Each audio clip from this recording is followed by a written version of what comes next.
All right. I think it's finally working. I think. Oh, all right. Who we have here? We have Lucas. Awesome. Can you hear me okay? Todd, Jacob.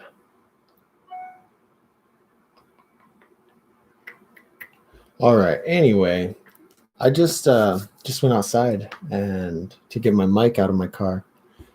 And there's Christmas lights up already. I mean, makes sense because it's almost Christmas time. That's insane though. Like this year went by so quick. What's up, Marvin? Yeah, it feels like just a couple weeks ago it was September, and now it's already the end of December. We hit 2K super quick. That's funny. Like you could see back here, one of these is 10,000 subs right here. It's backwards. You can't see it. That's one of my goals. And so we're at 2K. So that's awesome.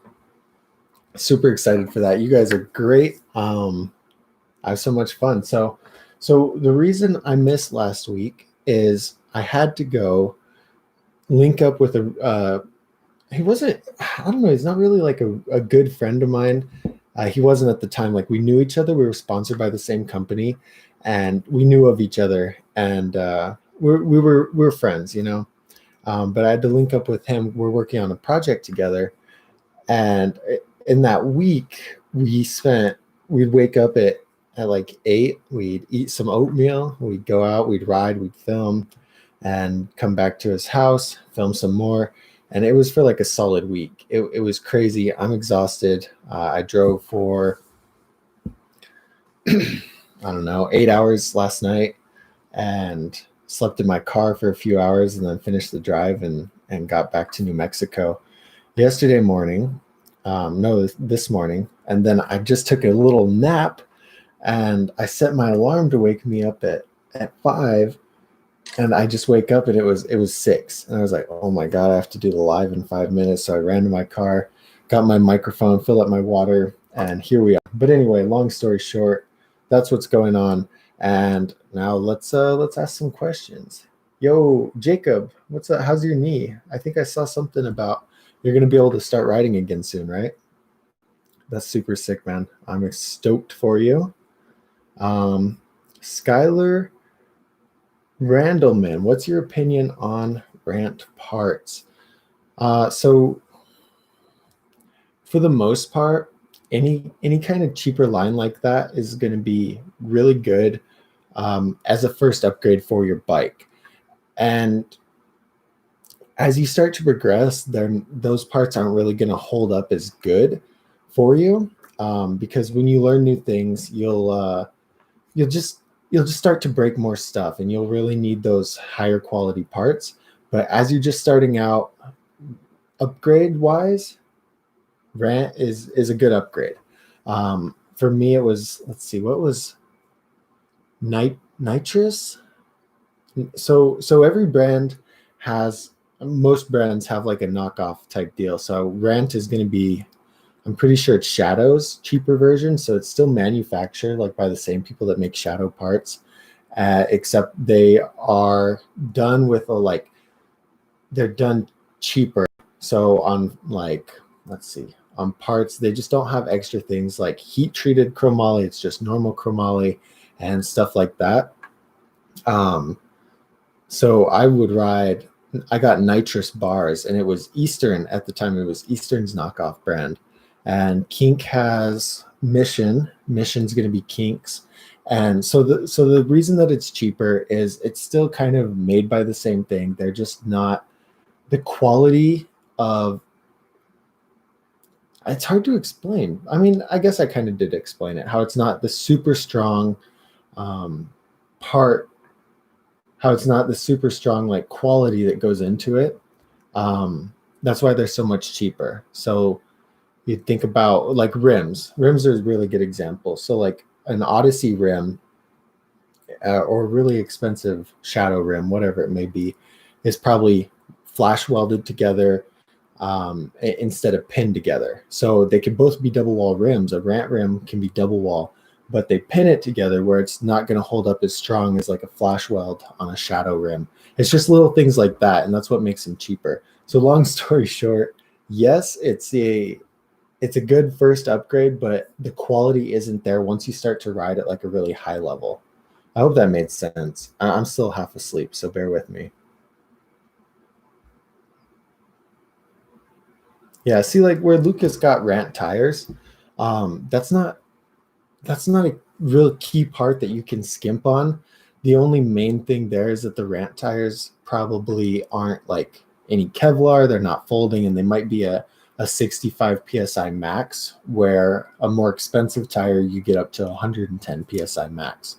But it seems like a lot of people starting out don't even ride that high of pressure, so it doesn't really matter. Oh, Jacob's back in 3 weeks. That's awesome. Are you doing any physical therapy or anything right now, or are you just kind of waiting and then going to work into it?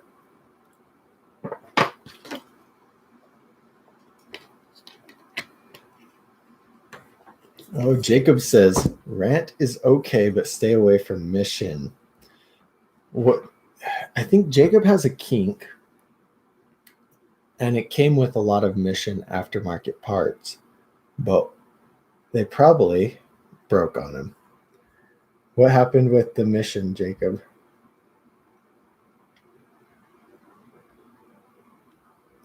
Marvin bought Barcelona sprocket and Sabrosa Rose stem. That's awesome. Who's that? Wonder if Skylar's still in here. Oh, we bought 2-piece Rant cranks and a back rim. Yeah, I'm like Skylar. Back to that thing. The more important thing really is just if you have a completely stock bike, upgrades like that are making it more custom. So you're adding more parts to it, and you're kind of able to make it yours. So if your stock bike comes with 9-inch bars and you'd be more comfortable on 10-inch bars, it's more important to upgrade to like a cheaper 10-inch bar than be stuck with those 9-inch bars, especially because real high-end bars can get like $80, whereas you could get like a ramp bar for probably 60, 50, 60, and save money, get the more important spec to help yourself out. The last live you talked about TikTok and how you stopped posting. Gave me the idea to start posting because 2.8K, dude, that's crazy. You're growing. That's quick. That was like a week and a half ago, huh?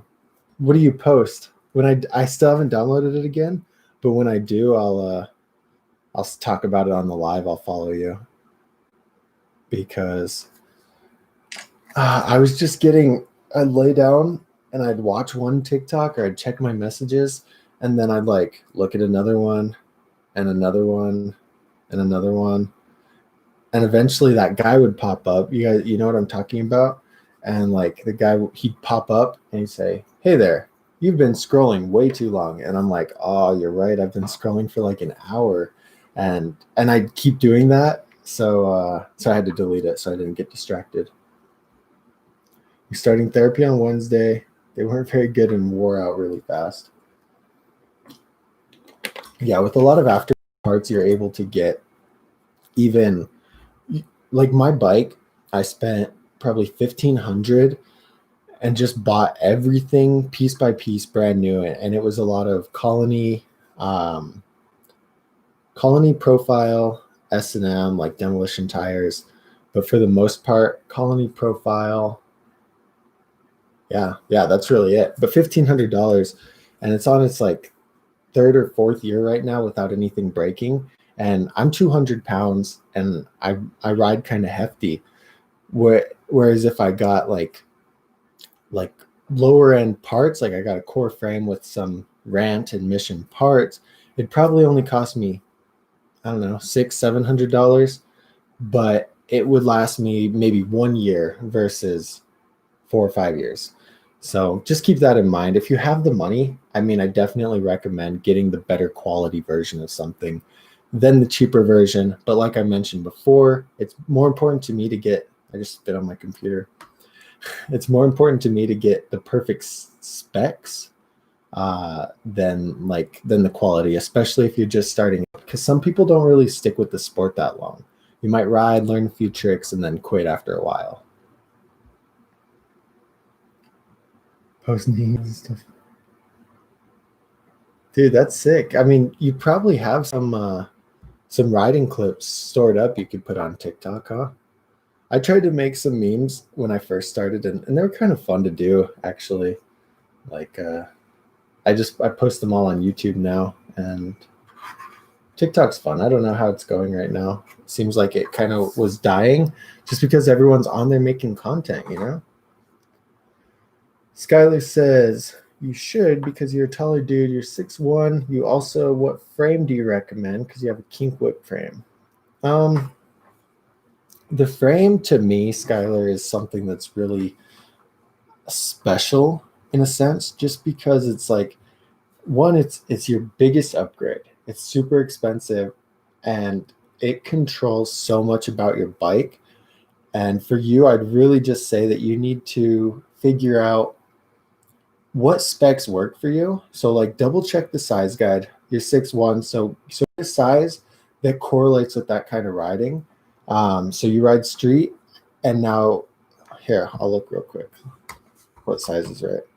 But it's probably like a 21 for you would feel pretty tall, and it'd be a good size for you if you want more of like a flowy Gary Young type style. Whereas if you get something smaller like a 20.5 or 20.75, it's going to be a lot more responsive and snappy. So really, really look into the different specs, like head tube angle. They only vary by like 75 degrees to 75.5 degrees, which is a little bit steeper. They vary so little, but that increase in head tube steepness is going to affect like how your bike feels when you steer, how your bike feels when you pop into manuals. Your chainstay, if it's super short, you're going to be able to spin easy, but you're going to loop out on manuals. If it's super long, you're going to be able to air quarters really high or hop really high, but it's going to be harder to spin. Like the frame is your first big upgrade, and so much goes into effect with it. So just really look into all those different specs and get something that's going to be perfect for you. And that's one I really wouldn't skimp on price, because you don't want to get something $300 that's only going to last you a year. I like an example for me. I found these bikes on, oh god, I don't even know where it was from. It was just like an online store. It was Guerrera, that's the company, and you probably never heard of it. But they were frames. They were super light, and they were like maybe $200. And I thought, I'll try it. So I got one, and like 3, 4, 5 months went by, and like after 6 months of having it, I jumped a little spine at our skate park, and the front end just completely snapped apart. Like it didn't have gussets, it wasn't heat treated chromoly, it was just real cheap, light chromoly, and it snapped apart. I hit my face, broke my teeth, got a cut in my chin. It was a bad day, and then after I bought another one, it snapped also. Luckily, it just snapped on a double whip and not when I was actually jumping something. But after that, I went to a fit frame, and that frame's still in my garage, hasn't broke. It's just the quality on something like that really makes a big difference, because when your bike snaps like that and you hit your face, it's no good. So yeah, you're 6'1", you're gonna want anywhere from a 20.75 to a 21.5. No, I'm gonna say 20.75 if you want it really responsive, 21 or 21.25 if you want it really like really flowy. So if you like snappy street riding, like think about Garrett Reynolds, then you are gonna want something a little more responsive. But you can send me a message on Instagram at some frames you're looking at, and I'll tell you if they're a good fit for you. I'm like sorting. Look, can you see this? This is our hard drive of everything we filmed. We filmed like 2 terabytes of stuff this week. And so I'll be sorting that tonight. So I'll just be hanging out, sorting that. You can send me a message and I will help you out on frames. I personally was doing a lot of reviews on Sunday frames, and they're really, really good. Sunday frames, really good. But there's a lot of frame options, and most of them are pretty good. So long rant. But yeah, anyway, that's about frames.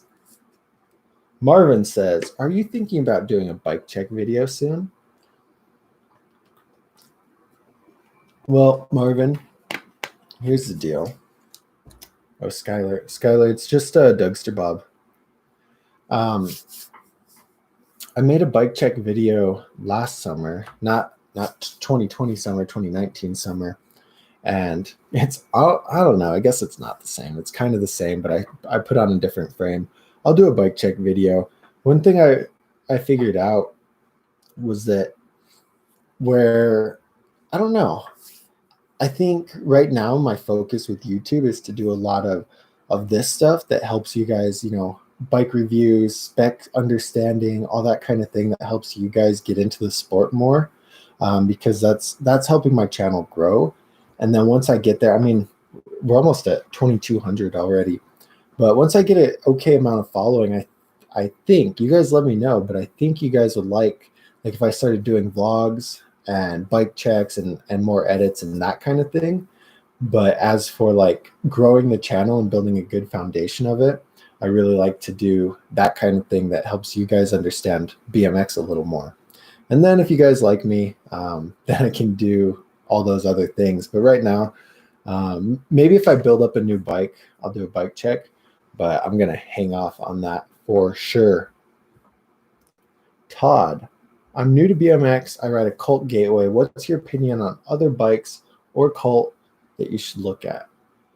So, Todd, Dougster vlog.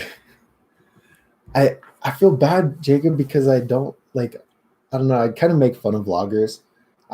You guys know Grayson Roberts? I don't know if I like him. I just was watching some of his stuff with a friend of mine, and like he was reviewing this guy that I know from where I was at, and he was like being super mean, and the kid's actually kind of not right, like in the head, I was like, dude, that's not cool. But I don't know if I like that. I kind of make fun of vloggers, so we'll see. Anyway, Todd, the cool thing about the Gateway, sorry, I'm dehydrated from my nap.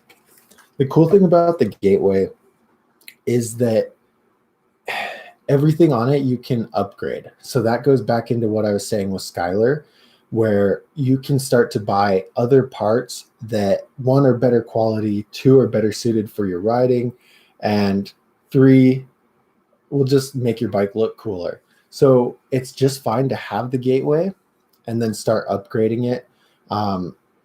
The way it usually works is that when they build the complete bikes, they make the frame really good, and then everything else that goes on is kind of just like they're decent quality, but it's not the best. And the whole idea with that is that as you start to learn BMX, as you start to progress, you are putting more impact on the bike, and then parts are starting to break. So what I like to recommend for people, because it's just cheaper this way, is that you just keep riding it, and when something breaks, buy it, upgrade it, and then you're good to go. Because over time, you're going to keep progressing and your bike's going to keep breaking. So as this happens, you can keep putting on different parts, and over time, yes, you're breaking parts, but you're also building a completely custom bike for yourself. And then the last thing to usually break is the frame, which then you upgrade and boom, fully custom, you're good to go. But that's what I do with the Gateway, because I think if you just started, probably 5 or 6 months, you're going to break something. I know I saw Aiden, or who was the kid that had a subrosive malum and he broke his handlebars. But like stuff like that happens, and it's going to keep happening. So especially with the Gateway, just expect it to happen. Keep riding, keep progressing, and then you can upgrade parts as you go. That's what I would recommend. Oh, Skylar followed me. Hey, look, Skylar, I'll follow you back. I think anyone that follows me from the live, I follow back. It's fun. All right. Oh God, that's not gonna work. Skylar sent me lots of photos. Stop. Okay, got the phone muted. We're back. We're back to business. Yo, Elias. Dan the man. What's up, guys? Look at all these little wrenches we have in here. You guys are dope.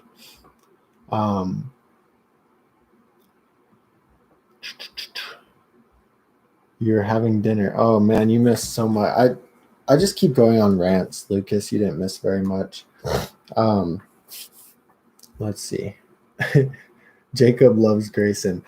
So one of them I watched, I was like, okay, this is actually super funny. Like he's really entertaining and he's a good rider for sure. But I don't know if I have the vloggy personality. Yeah, it was Aiden, huh? Let's see, what else? Any other questions, guys?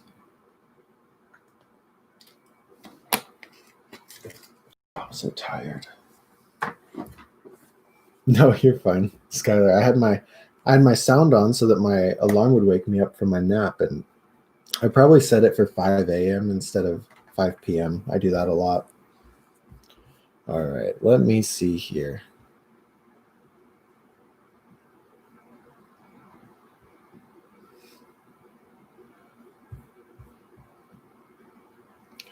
Go check. There's a whole bunch of questions that pop up from YouTube and whatnot. I need to go through today or tomorrow and just reply to all of them, but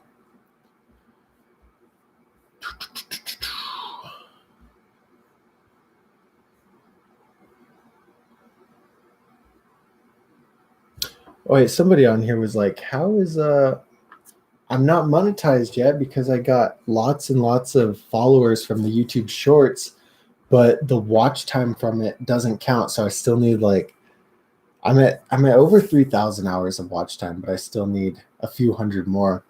Then I can be monetized. But I promise once I am, I'm not gonna be extra with the ads. I'll just, put a little bit, see what happens.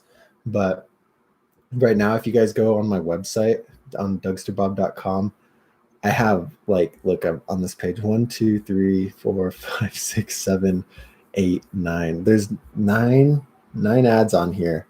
And but right now it's like holiday season, so they emailed everyone and said, hey guys, do lots of ads right now because ad spend is up. And I said, okay, bet. But when I do it on YouTube, I won't do that to you guys because it's so annoying watching a video.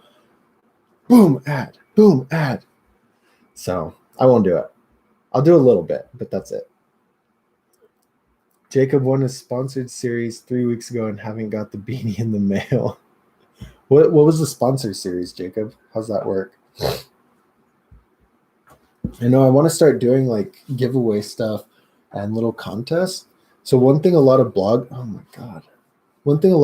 are doing right now is that it's the beginning of the year and like a lot of people get into that, like I want to go to the gym, I want to start getting better at life, whatever. And they do like a challenge where it's like, so I could set a challenge with all of you guys to where like I put out a goal for you each week to be able to land this trick or do this or whatever it may be. And then you guys, like, we all get together and do that. So we work on one trick a week. Then the last trick is learning a backflip. And then that'd be crazy to see if any of you guys actually learn a backflip at the end of like, I don't know, 3 months or something like that. But then we could give away a Tesla or just kidding. That'd be nice. But one day, that's the goal. We'll do challenges like that for a Tesla. Marvin's going to watch all my ads. Thanks, man. Oh. See, Jacob, did you see the one about Andrew JB, the chicken guy? That's the one we were just watching last week. He's from Lancaster, where I was at. And it's crazy to see how much that kid actually progressed, though, from the first video that Grayson like reviewed of his to that most recent one. He really got good. So that's super cool to see. Skylar, what's your opinion? Did you send me pictures of your bike, Skylar? Oh, that's your bike.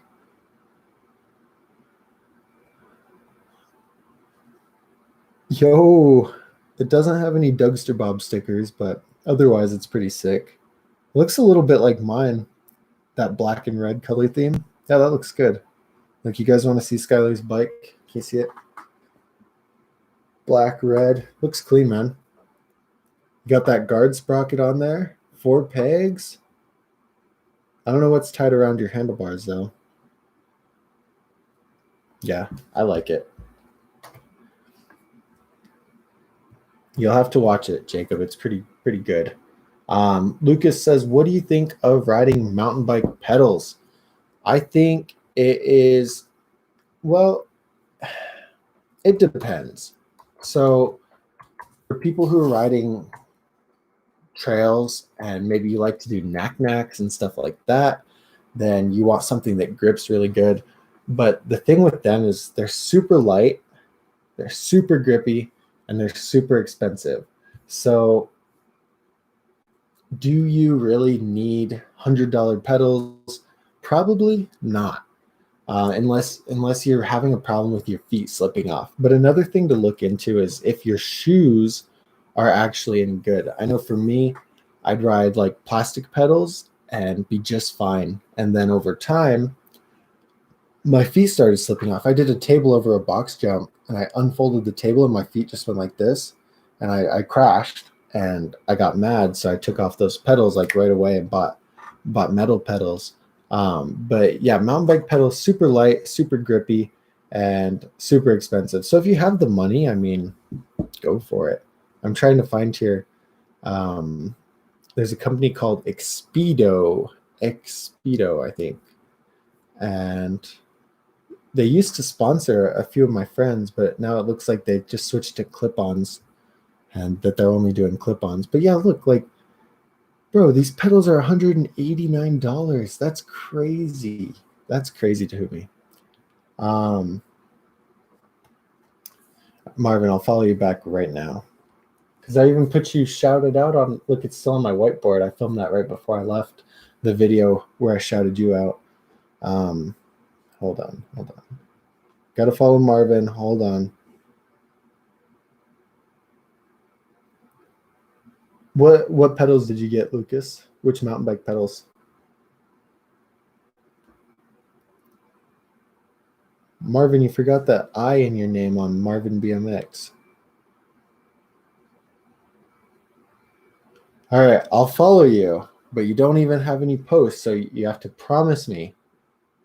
I'll give you a week. You have to promise me that you post something, trying a fakie, whatever trick you're working on. You have to post. Otherwise, gotta unfollow. Gotta see the homies progress. So that's the deal.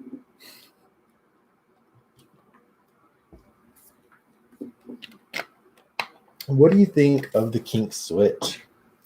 SL asks, what do you think of the kink switch? The kink switch is definitely my favorite 2021 bike. I need to do a different post about that.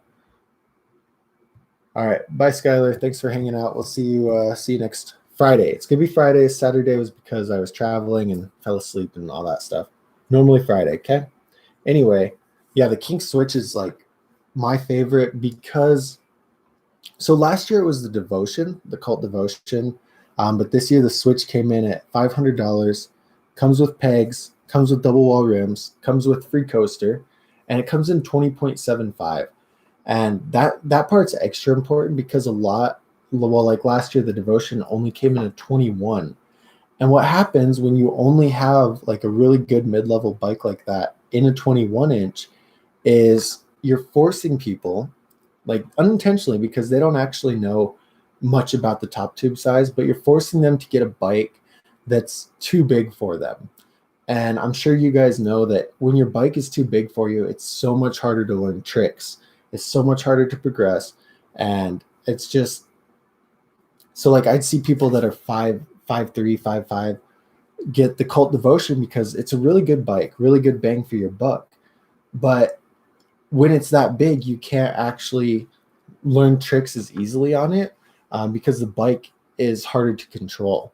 So the Switch is the same quality aspect of that. It has a free coaster. The Devotion doesn't have a free coaster, but it's a 20.75, which I feel like is a good size for new riders who are taller, new riders who are like medium sized, because you can get into it regardless. And granted, if you're super tall, like 6 foot, 20.75 is going to be a little bit snappy and responsive. Like it's going to be hard to do a huge air on it, but with like for the most part, that's much better getting something a little bit too small for you than getting something that's too big for you, because you need to have that bike control. You're just going to really struggle. So yeah, 6'1" on a 20.5. Jacob 6'1" on a 20.5, and you probably got your back hunched over doing all that. But see, like that, so Jacob probably should be on a 20.75 at 6'1". But that 20.5 is really easy to control and maneuver, but it's not going to feel very comfortable for going really high on quarters, going fast in the park and stuff like that. So yeah, let's see.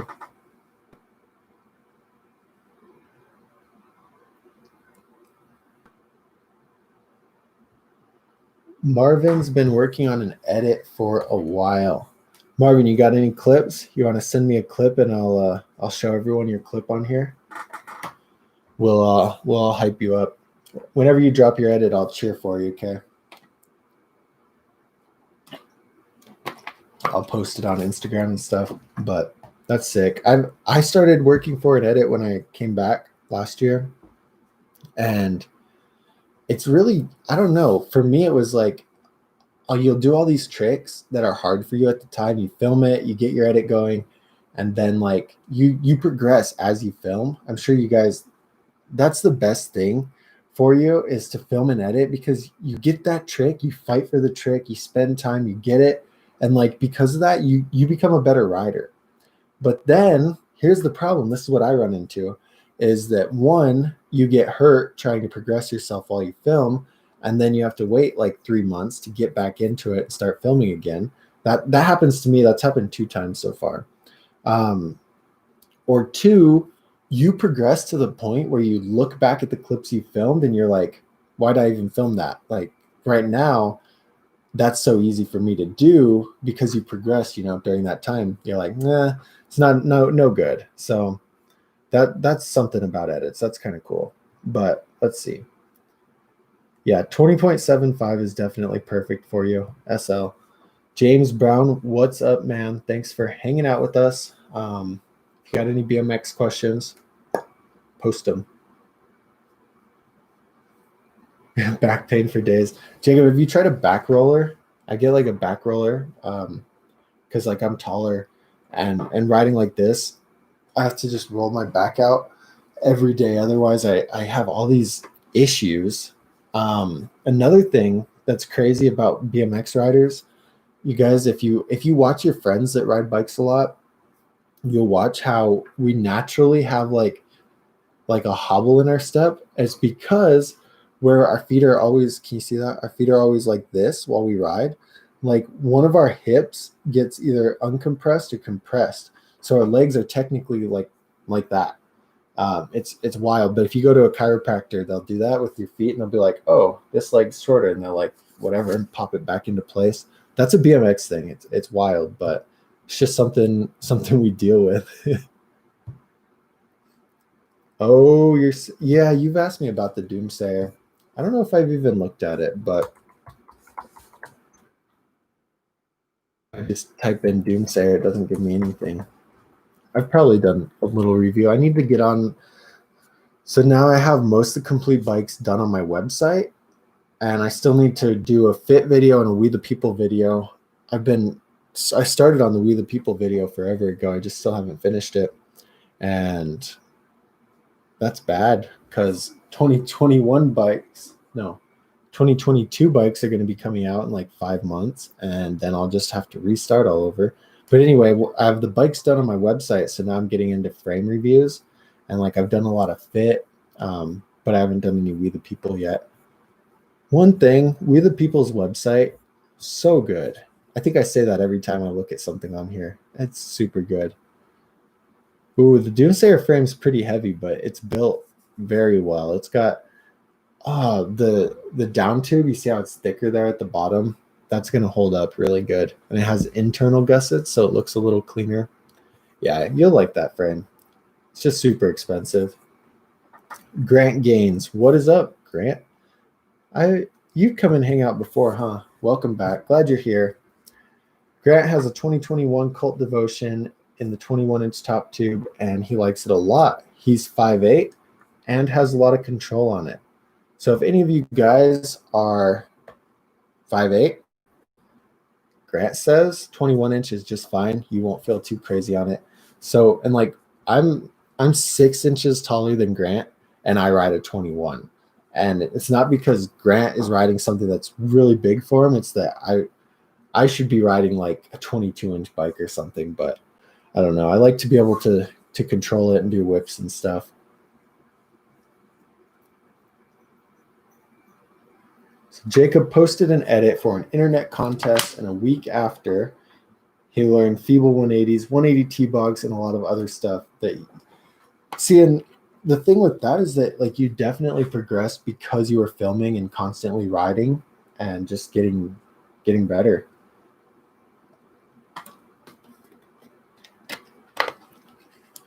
Lucas, you guys should all follow each other. Lucas followed Jacob, Jacob followed Lucas. Oh, look, Marvin did send something. No, he didn't. Maybe he said it's a really bad manual clip, but it's not there, Marvin. Well, it'll show up one day. All right.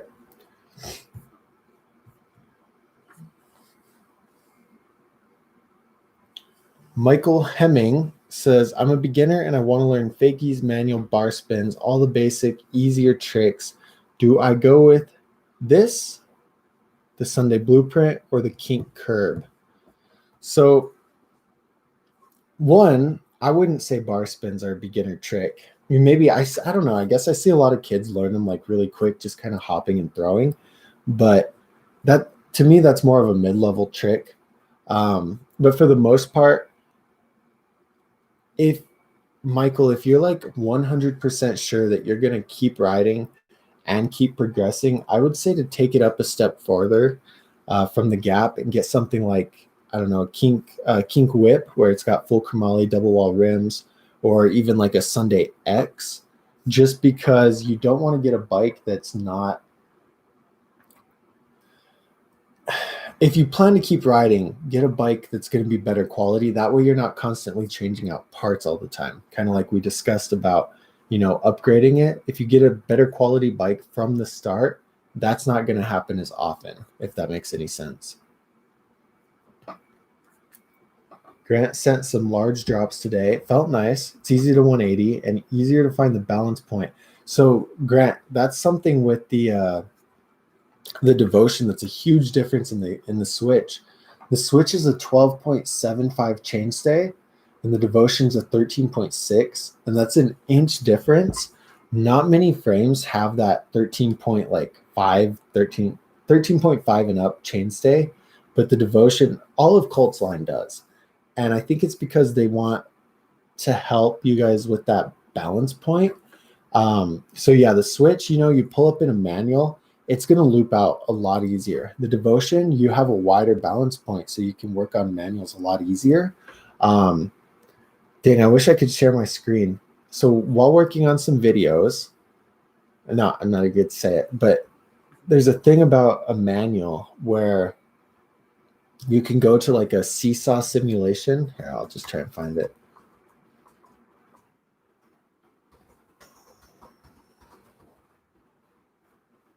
Hold on, this is really important. It's kind of confusing, but it's important.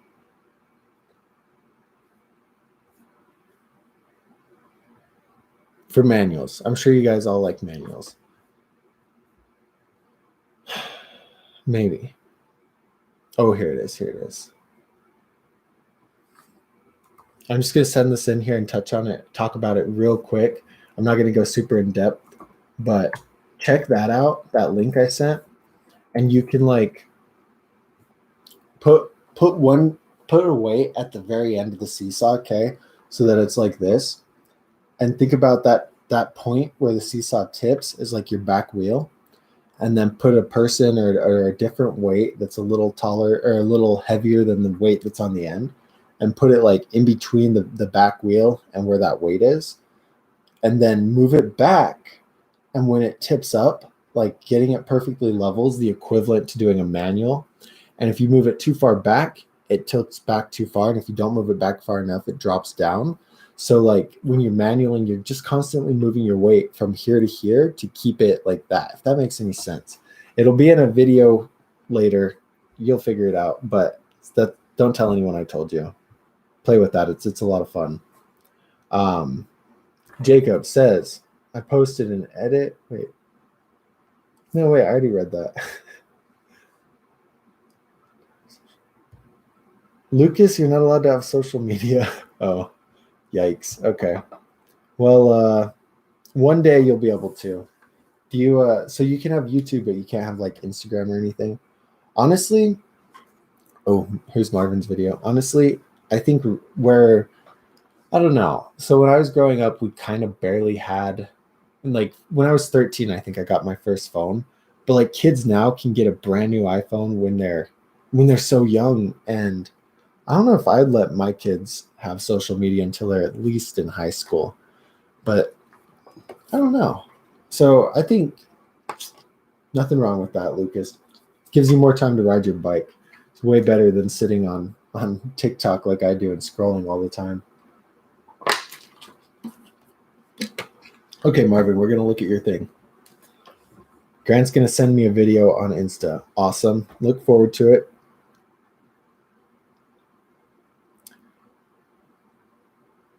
What? You got a look, guys. Marvin did a manual to wall ride. Oh, Grant just sent me something. Can you see it? That's crazy. And that's on a real wall. If you guys saw my video doing it, I didn't even do it on a real wall. It was slightly slanted, and that makes it so much easier. But doing it on a real wall like that's hard. Because you're already manualing, like, how do you hop out of that? You know what I mean? Can anyone else do that? If you can, say it in here, but good luck. Dude, props. That's crazy that you actually got that, Marvin. Oh, Grant's video too. We got to look at Grant's video. Do I follow you, Grant? Here, I'll follow Grant back. Grant posts a lot of videos and fishing. Holy, Grant, what? Guys, look at this fish.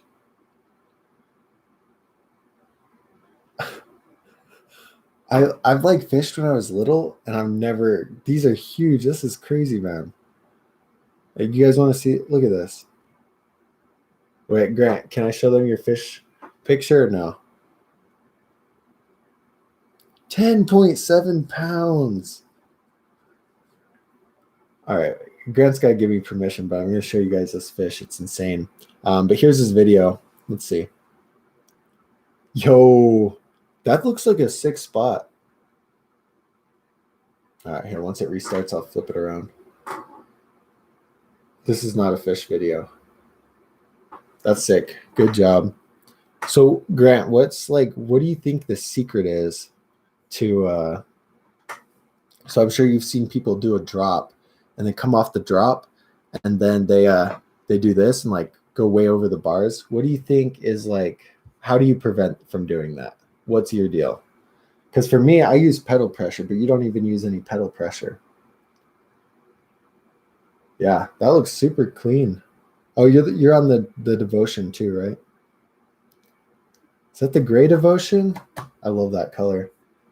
All right. Marvin tried the manual wall ride because of my video. Good.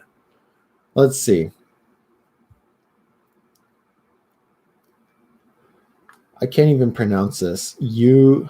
Ionic Opie says it's better. Oh, is the Colt Access better or the Kink Curb? Personally, I definitely think that Kink has the better bikes in this line, and not quality-wise because Colt builds really good quality stuff.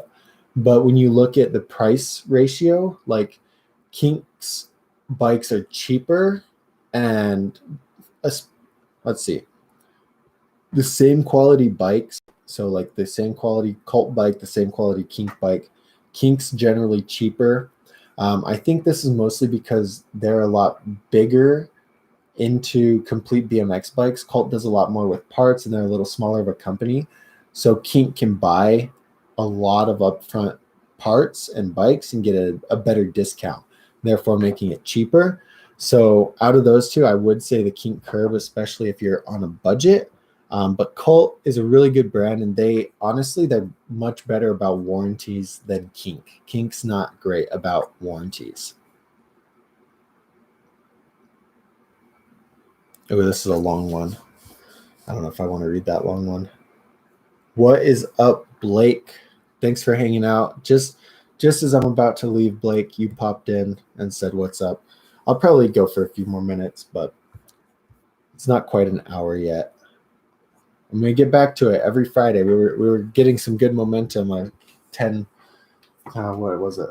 I don't know, 30 or 40 people all together throughout the thing. But ask some questions. Jamil says, I'm curious as you don't recommend some of the better bikes for beginners, as you want something you can grow into a better bike, but he's curious if starting off with a better bike already somehow inhibits your ability to grow versus starting out with a cheaper one. He was considering getting a Cult Devotion so that he has something to start with and get better at while riding the same bike since they're built to last, but was curious if trying to save money in the long run at all, or that was counterproductive. This is good. I get in arguments about this with people a lot. So the way that I look at it is if you guys walked into a bike shop and you said, hey, I want to start doing BMX. I want to start riding a bike. And they say, okay, this is a good bike. And they're selling you the most expensive bike because like, well, face it, that's what anyone would do with their business. Obviously, you sell the most expensive bike. And to me, especially growing up without a whole bunch of money to buy whichever bike I wanted, I don't think that's really right. And here's why. Since a lot of kids get into BMX because their friends are doing it, throughout middle school or even high school. You just get into it, you ride your bike for a little bit, you learn some tricks, and then once you're 16, you get your driver's license, and you start going to parties, you start going whatever, you get a girlfriend, and the bike kind of just sits on the side. So to me, it does not make sense to go buy a $800-900 bike with pro level quality just to ride it for a couple years and then quit riding BMX. And that's what happens to a lot of people. Not many people really stick with the sport much longer than a few years. So that's why since I'm not actually selling a bike, I can tell you straight up, hey, this is a really good bike, but it's super expensive, and don't get it if you're just testing out the sport. And I stress that so much because I hate to see people go and spend a ton of money on a bike and then quit riding. It's not fair to them to spend all that money because my nose itches, because the bike loses value like as soon as you buy it. You'll never be able to resell it for what you bought it for. And I don't know, it's kind of shady that like some bike shops say, oh, whichever the best bike is the most expensive bike. And yes, technically, but there's so much more into it. Like, are you going to keep riding that bike? And if you're not, you shouldn't get it. Now, for people that get in, they say, look, I want to become pro. I want to get sponsored. I want to get really good. I'm determined to do it. I've been riding like this Walmart bike and trying to learn stuff, but I want to get a really good bike. For them, I'm like, hey, then if you're really serious about this, check out this bike. It's got really good quality parts. It's not going to break on you. It's going to last. It's going to help you progress, but it's really expensive. And that's kind of the catch-22 there, is that you don't want people getting the wrong bike just because it's expensive. I hope that makes any sense. Chris, is this El Paso, Chris? What's up, Chris? What are some good forks? I just bent mine. The Odyssey R series are definitely my favorite, just because you can get into. Well, look, here's why. Let's find this video.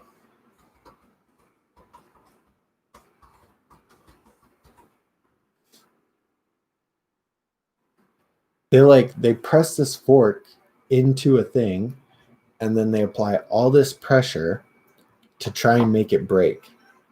And yeah, here, like this video. Check this video out.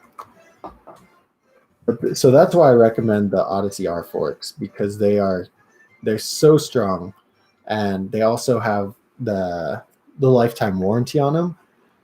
Now, if you want something like the R32 is going to be really stable, so steering isn't going to be as snappy, and nose manuals are going to be a little harder to get into, but it has a better balance point.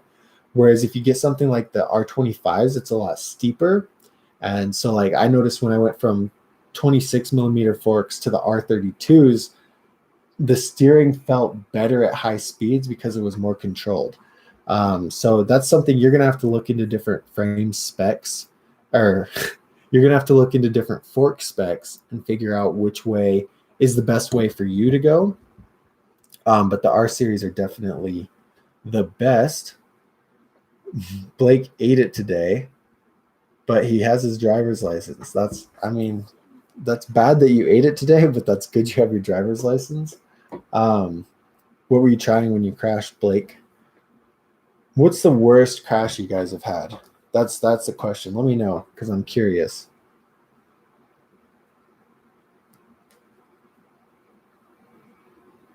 Look at Lucas giving some advice.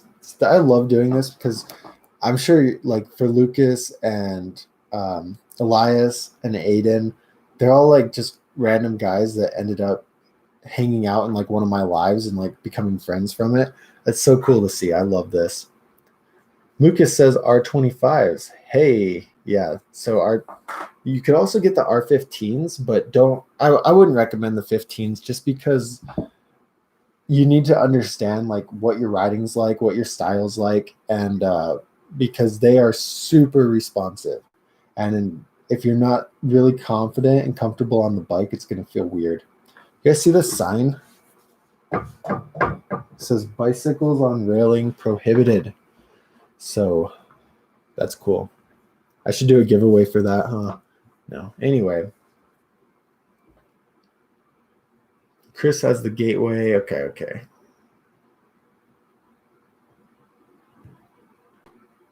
Wait. Yeah, no, Blake, I'm talking about crashes on your bike.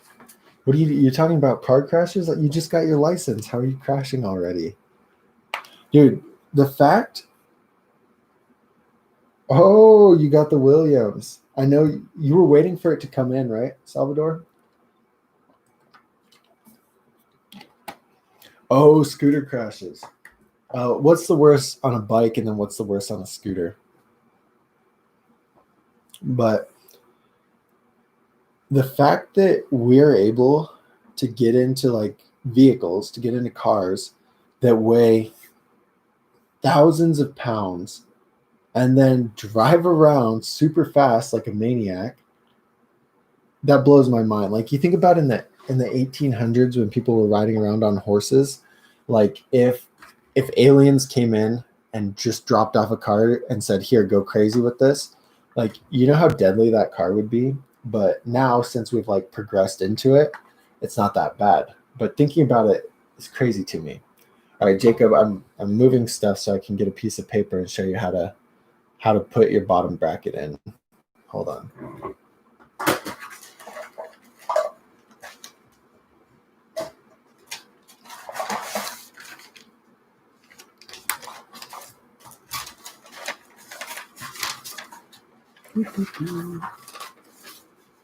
So, bottom bracket. Blake, you still never told me what happened on your crash. Oh, here it is. On my bike, I was just learning how to ride at a skate park, and I dropped into a bowl and ate it and went over the bars and broke your sternum. Dude, your sternum's like, that's crazy. that's hard to break. I definitely, one of my friends, he got a bike to start riding with me, and so like I'd help him out with things, and I was like, all right, you ready to drop in? And he's like, okay. So I told him how, he went over, he dropped in, went over the bars and broke his wrist, and I felt so bad because I hyped him up to do it, and then it didn't work out. So all right, this is how to put in the bottom bracket, because I'll do a video on it eventually, but do you know how to take it out? Do you need to take out your bottom bracket too?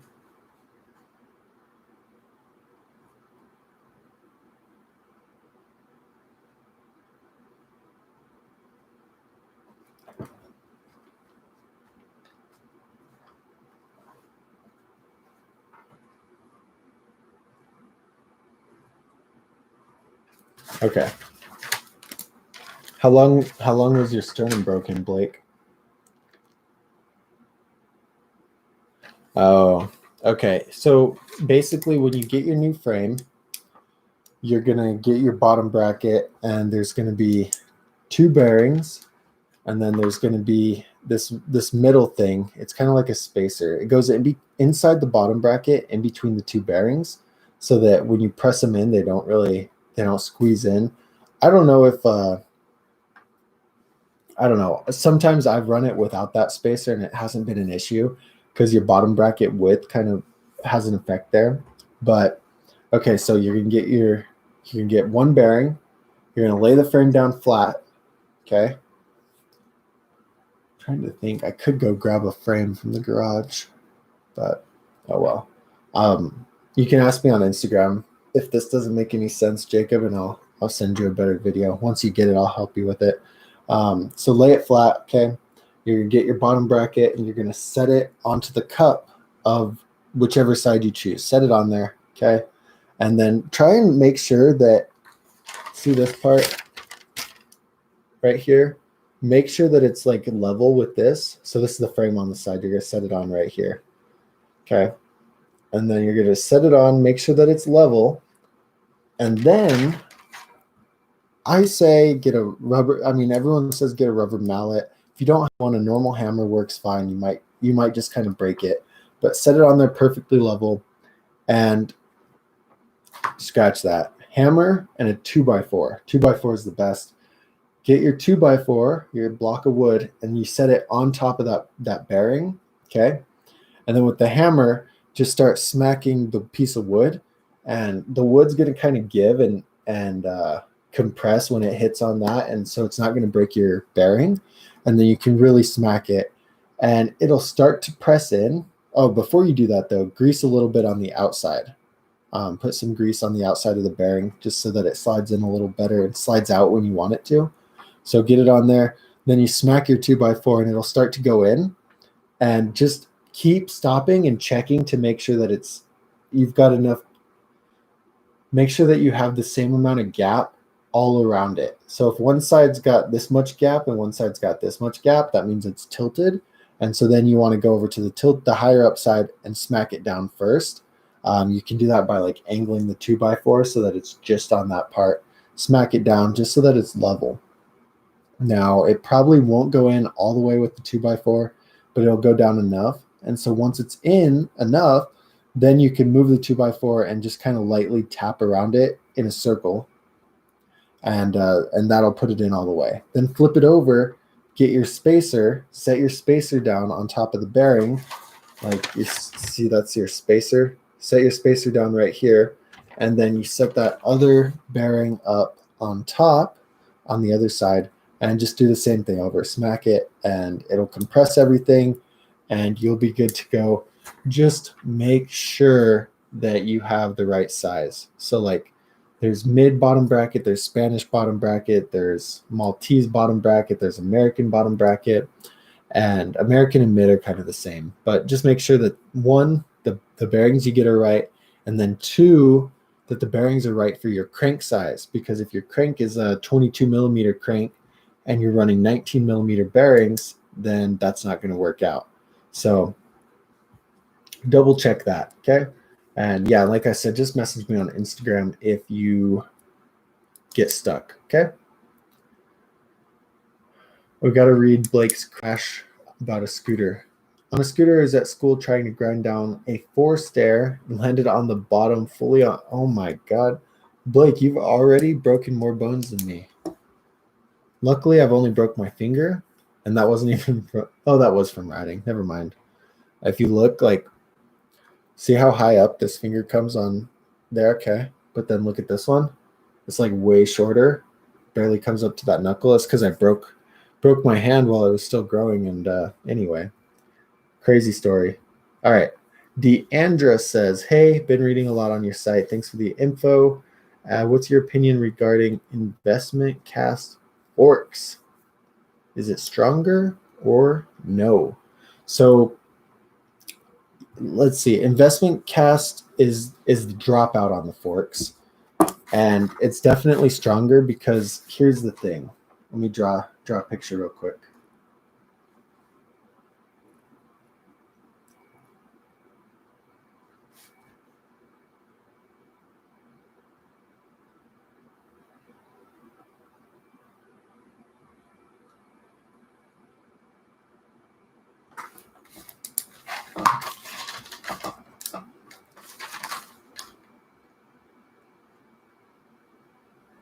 Okay, I drew a picture. Now, the way investment cast works is like they cast a mold for the fork for the dropout part. That's where your wheel goes in. And with that mold, they can just make it's solid. And then it goes together in the fork in the tube part. So it's like got the little bit of the tube, the dropout, and it goes together like that. Because a really common problem is your forks cracking along where the dropouts come out. And so normally non-investment cast is like, this is the fork right here. And then they get something like this and they just kind of connect it right here and then weld it. And there's so much stress on your wheel when you're constantly landing that just cracks. And so investment cast is that they'll cast a dropout like this as like a solid block. And then instead of this here, it'll connect it and get welded that way. That way, all that pressure is going up into the fork, but that's where the weld is. So you're not going to break anything. So it costs them a lot more to make like that cast mold and to do that. So that's why investment cast dropouts on the forks are so much more expensive. But I hope that makes sense because that really does make them so much better quality. On a lot of the newer bikes, you'll see they'll just break off right there. And then you have to get a whole new set of forks, which are like over $100. So hope that helps. Jacob, okay, yeah, we answered Jacob. Saw Blake's scooter crash. Blake was out for 5 weeks with the broken sternum. What'd you do in those 5 weeks, Blake? Like, when I'm hurt, I play a lot of video games, but everyone has their own thing. Yeah, that's what the spindle goes through, Jacob. Yes. All right, backstory. Salvador's saying something's illegal. So Salvador's in Japan, I'm pretty sure. And he went to the same school at the town that I live in right now, from Mexico, I'm pretty sure. And Salvador's been hanging out, and it was crazy when we found out he went to NMSU, and I was like, whoa, I live in Las Cruces, and it was funny. But Salvador finally got a bike. He got a Kink Williams, the best kink bike they make. And he says it's illegal to ride it. When I went to register it to the police, he was told that he needs front and back brakes. The problem is it doesn't have front mounts for brakes. That's very interesting. I'm trying to see, like, did you get a ticket for riding it, or is it just to register it, or what? I can't imagine that.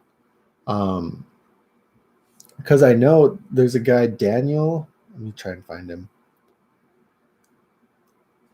I met him at Woodward, him and Rim. They're both from Japan, but I mean, I guess Japan's pretty big. Maybe they're from a different spot, or they don't ride any street. Maybe you can only get that if you're, maybe you only need the front brakes like if you're riding around in the street, which would make sense. I don't understand why you could you guys imagine going really fast and then you pull your brake, but you accidentally pulled your front brake instead of your back brake? Front brakes are dangerous. End of story. That's what I'm getting at.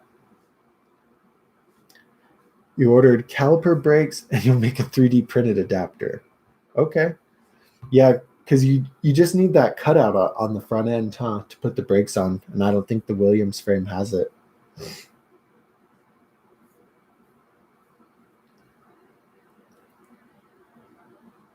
Let's see. It looks like Blake and Lucas are talking about brakes. Oh my God. I'm way behind. I got to catch up on all these comments. Okay. So that's what Salvador is doing with his bike. That's what's going on.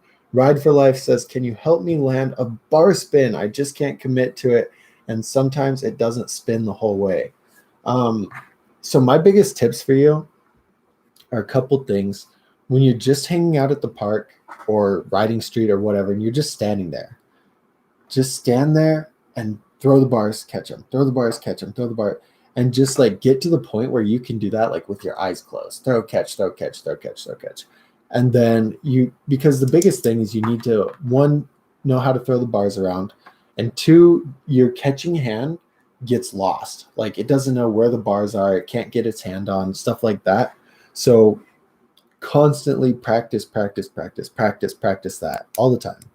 Now, when I was trying bars from when let's see, the point from when I was trying bars to when I actually landed bars was, it was a big gap. Like I started trying them and it took me 2 years to actually land one.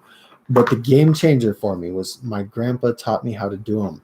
He was like, we were at the skate park and he's watching me try it and I throw it, I jump out of the jump, throw it, I'd catch it, and then I wouldn't land. And he said, well, why don't you do it on the ground? I'm like, what do you mean? And he wasn't telling me to do a hop bar. He was telling me to just roll on the ground and throw it, like no pickup bar, nothing, just actually throw the bar spin like that. And it seemed completely crazy, but I did it. Okay. It took me 2 or 3 tries to actually get it around and catch it while rolling. So roll real slow and then throw it. And it's really scary to commit to, but you're going to bust it around and like your hand has to go back on. And if you don't get it, you don't really crash that hard. So it's really cool to practice that. And literally, I've seen this happen with a whole bunch of kids. So he did that for me. I did it on the ground a few times and then boom, landed it fly out. And I thought, wow, that's insane. So from that, I've used that to teach a lot of kids and it works. Like they landed a couple times like that on the ground, do it fly out, and then they are good.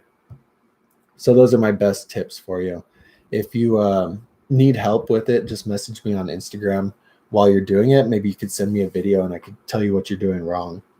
So, oh, Lucas is learning them too. Yeah. So Blake says, try to learn at bus driver. And that's going to help you get it around and actually catch it. Blake has broken multiple knuckles and his elbow from playing basketball or baseball. So I think Blake has the most broken bones here. That's why you wear your safety gear, kids, because you're still going to get hurt. Lucas says to put some grip tape on your back peg and rest your heel on it. Is that for pull-up bars, Lucas?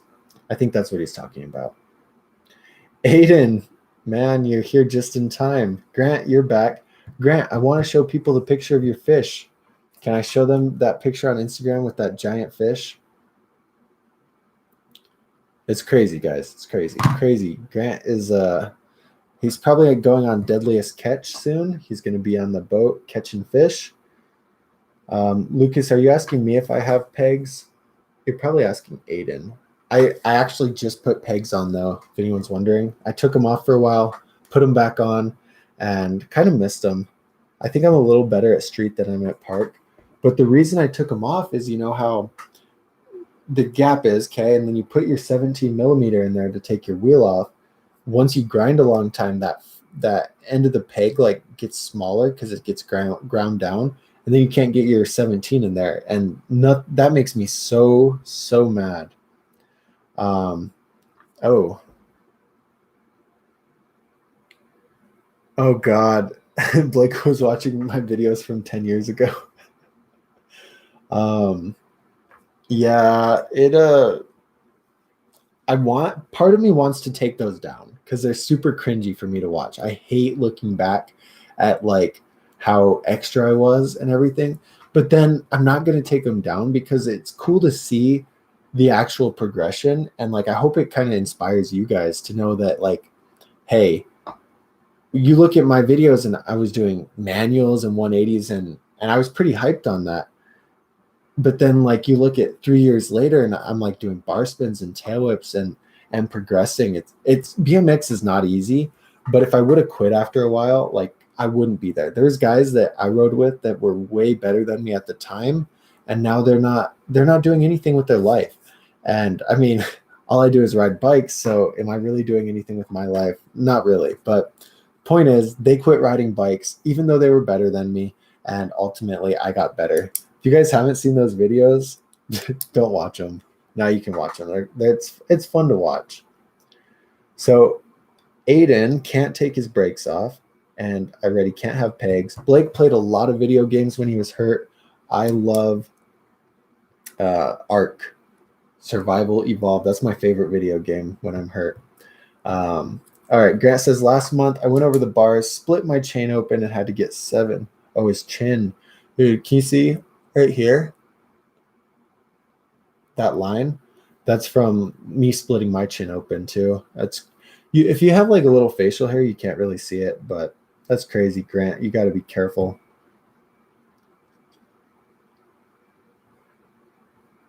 Deandra says you can still learn bar spin with the brakes. Are you using gyro or straight cable? Yeah, that's even one tip for you guys. If you are riding brakes with the straight cable, we talk about this in the thing I was working on that I'll tell you about eventually. But you can use that brake lever kind of as leverage to push it around, but also wherever you have it is going to help out with getting your hand on without like catching it on your fingers.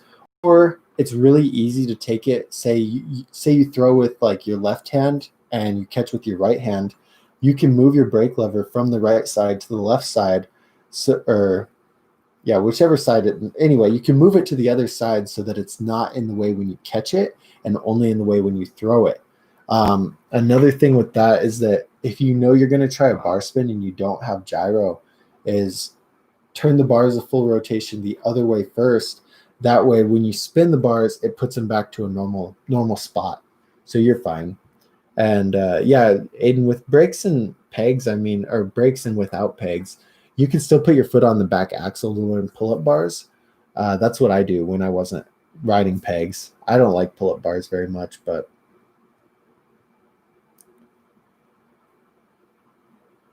so Lucas isn't allowed to have social media. Aiden's not allowed to have pegs. I hope you guys are still riding in like 5 years. It'll be so cool to see. Like I'll be watching your guys' banger edits, and I'll be like, wow, they were in my live and they were just learning tricks. This is so cool. Hip your wrist better. No brakes, no pegs. Okay, Geo wants to learn how to bunny hop. I'll just give you a couple pointers. So a lot of the how-tos on bunny hops suck. So what I was filming was like 60 different how-to videos. I just have to tell you that so I could keep referring to it and not be all secretive. There's a link somewhere on my website to like sign up, get early information about it, but you have to find it because since I created that link, I've partnered with somebody. We've changed a lot of what we're doing, and like I'm not talking about it anymore until we're ready to do it. But if you stumble across it, put in your email address so that when we go with what we're doing, you get notified first. But on the how to hop, I always thought you pull up, pull your arms, hop, extend them, and that's not true. And you guys, the best thing with this, like, I don't even want to talk about it, but But what made ours so much better was that you can go, and when you hop, you're dropping down, right? You're compressing your arms, you're compressing your legs, and all you're doing is hopping like you would on flat ground. You're uncompressing, okay, but don't take your arms with you. When you uncompress, you're straightening them out, and that's what pulls that front wheel off the ground. And the momentum with your body gets the back wheel up, and then you suck up your arms and suck up your knees, and that's what levels the hop out. Like, go out and try this, because it's gonna change everything for you, because you don't like pull back and push forward. You just spring your body up and let the bike come with you. Like, try that. It's going to help you out so much. When I was doing this, I was like, oh my God, that's a game changer. I probably shouldn't have said that yet and made you guys pay for it, but I love you guys. So Blake's back wheel costs $300 and you bench it on a fall. What wheel is it? You probably just like tweak your spokes or whatever. Get a little spoke wrench and figure out how to tighten it. Look, I'll show you how to do that. You spin your wheel, okay? And it's gonna go like this or like this. This is straight, right? So it should be looking like this, but it might move over this way or this way. And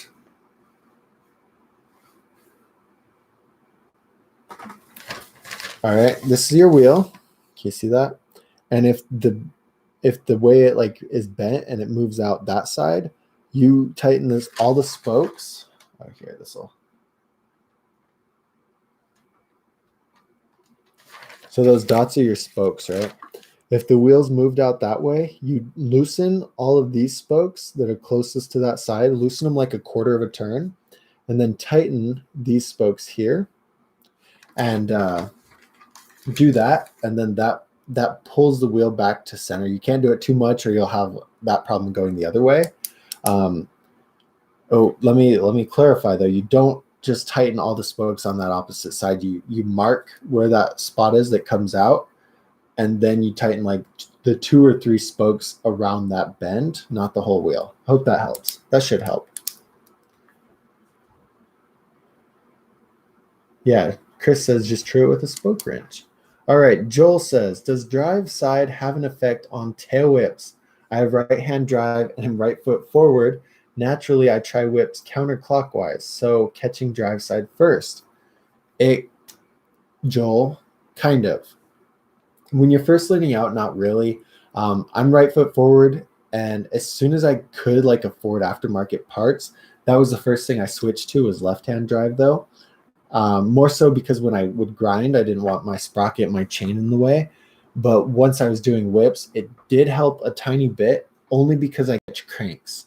And if you catch cranks and your sprocket's there and everything, you're going to smack your heel into your sprocket and it's going to hurt. So if you are having that issue, switching over to left-hand drive would definitely help you out. But if that's not an issue for you, probably not. You're probably just not keeping the bike under you.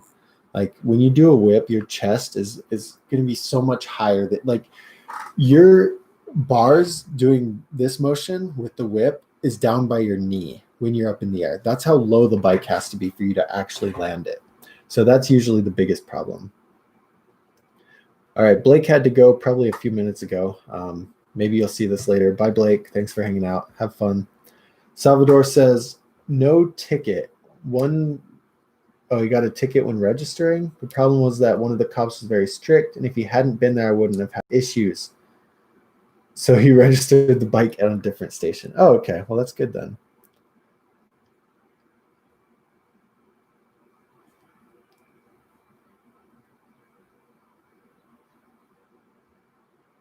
Salvador says, you ride it, just avoid the main roads because the cops are around. I feel like you're like constantly riding around with 1 star on GTA.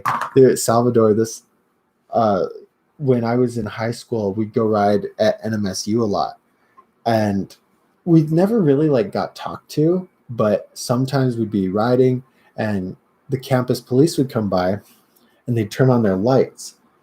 And for whatever reason, we thought it was the funnest game if when they turned on their lights, we just took off.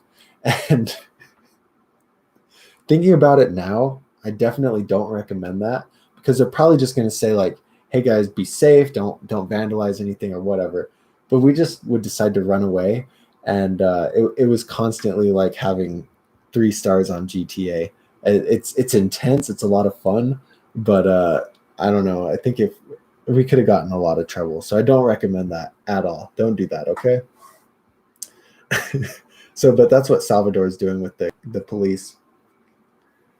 um so somebody must have said something about a free coaster and I missed it, but I don't know what the question is. But now Lucas and Aiden, you guys are dope. You guys are helping out everyone, answer all these questions. We're at an hour and 20, but there's like more people jumping in, so I'm just gonna keep doing this for a while, especially because I missed last week. Aiden missed the first part of this live, so I have to hang out longer with Aiden and make up for missing last week. So good tires. Aiden, my favorite tire in the whole world are Demolition Momentums. I'm going to put a link to them. Hold on.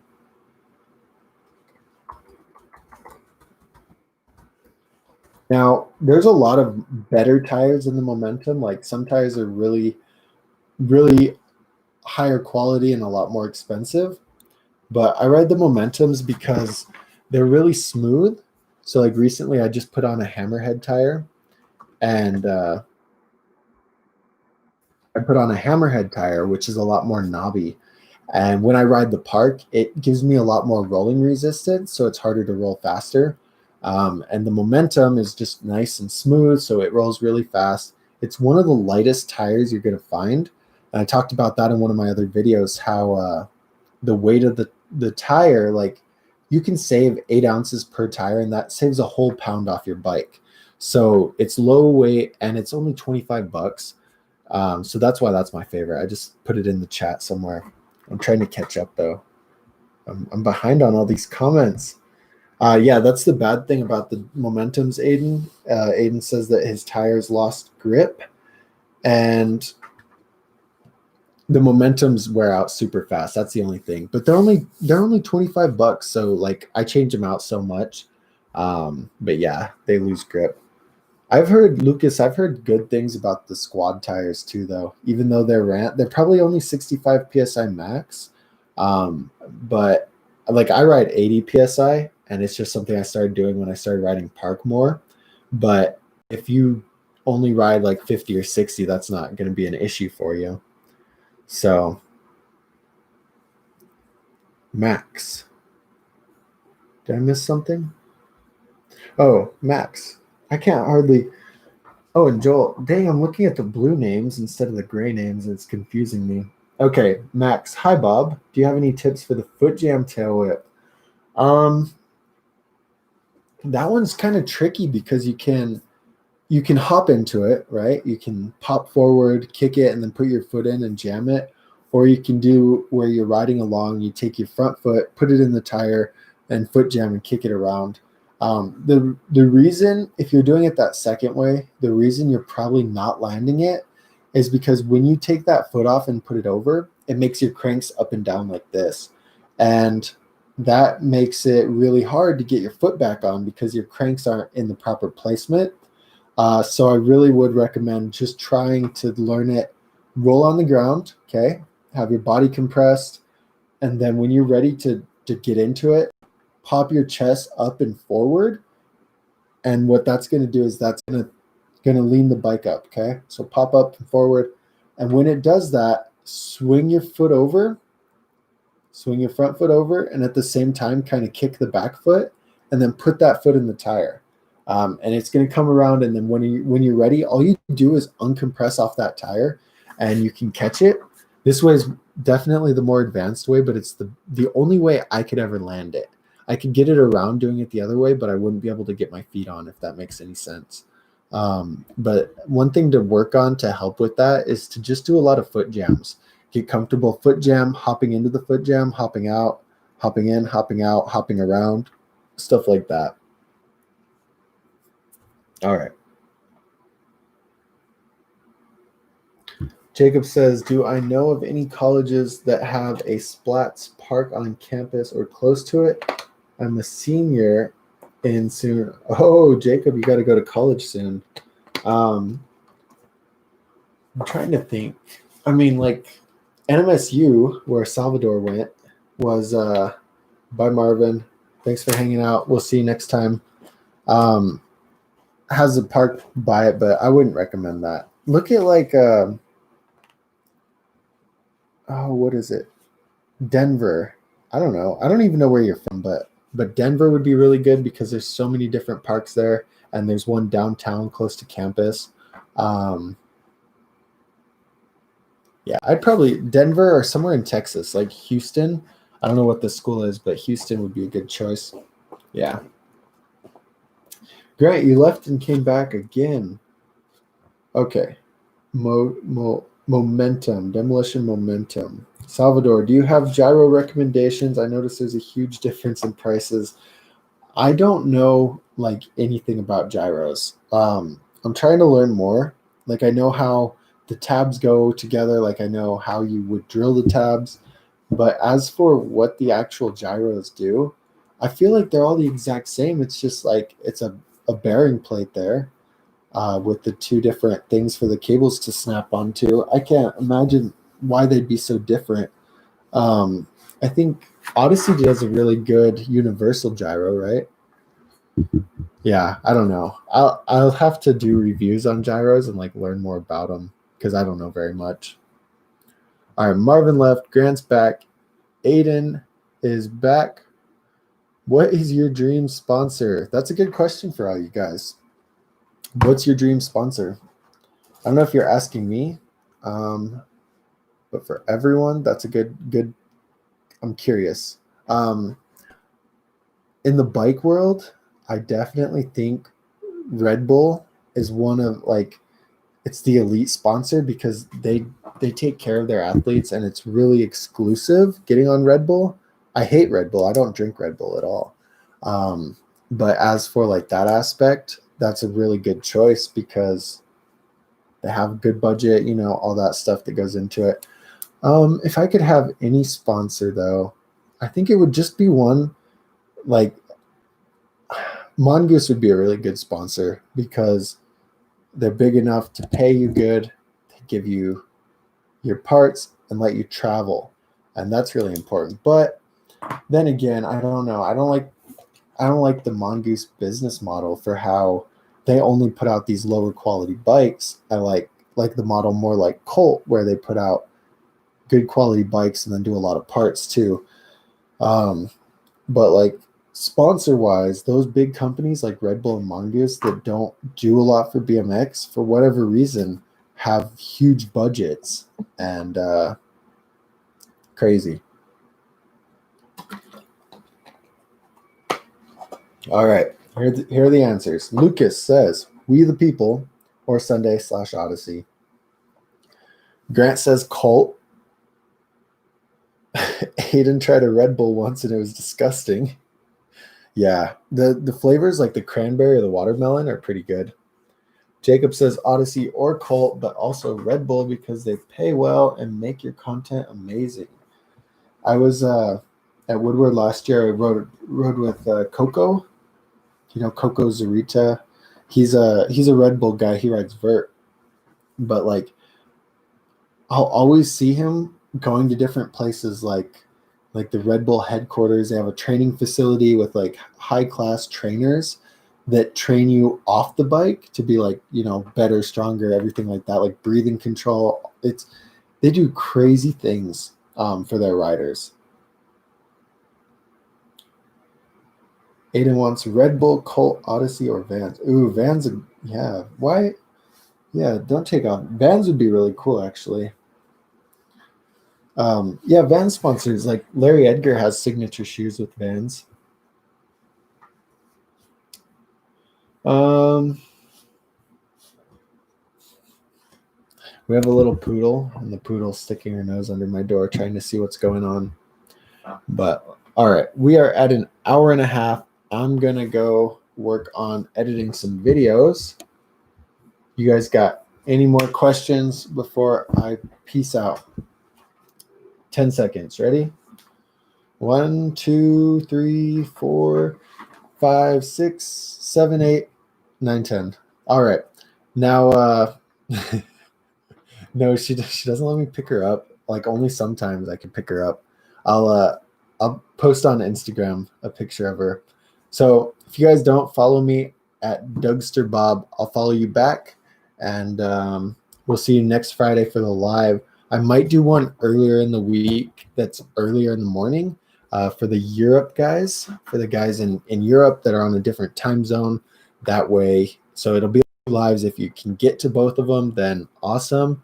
If you can't, you guys will have to do these ones later. All right, I'll put a picture of the doggy on Dougster Bob on Instagram. All right, thanks for hanging out, guys. As always, if you have any questions, hit me up on Instagram. Peace.